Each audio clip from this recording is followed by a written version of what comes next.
Libya উপকূলে ডুবে যাওয়া নৌকার এখনও ৩১ জন নিখোঁজ রয়েছে বলে জানিয়েছেন লিবিয়ায় বাংলাদেশের রাষ্ট্রদূত মেজর জেনারেল হাসনাত।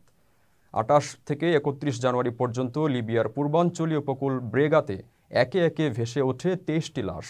পচে যাওয়ার উপক্রম হলে স্থানীয় কর্তৃপক্ষের সহায়তায় রেড ক্রিসেন্ট লাশগুলো দাফন করে।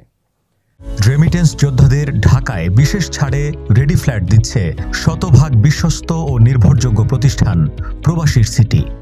২৩টি মরদেহ ছাড়াও মুমূর্ষ অবস্থায় উদ্ধার করা হয় দুজনকে, আর বাকি ৩১ জন এখনও নিখোঁজ। ঘটনাস্থলে যেতে লিবিয়ার পররাষ্ট্র মন্ত্রণালয়ে আবেদন করলেও বাংলাদেশের দূতাবাস এখনও অনুমতি পায়নি বলে জানান ত্রিপলিতে নিযুক্ত বাংলাদেশের রাষ্ট্রদূত। সতর্ক করার পরেও অবৈধভাবে ভূমধ্যসাগর পাড়ি দেওয়ার মিছিল থামছে না বলে জানান লিবিয়ায় বাংলাদেশের রাষ্ট্রদূত মেজর জেনারেল হাসনাত। তিনি জানান, গত ১.৫ বছরে বিভিন্ন বন্দিশালা থেকে মুক্ত করে ৪,২০০ বাংলাদেশিকে দেশে ফেরত পাঠানো হয়েছে। এখনও হাজারো অবৈধ বাংলাদেশি আটকে আছে লিবিয়ায়।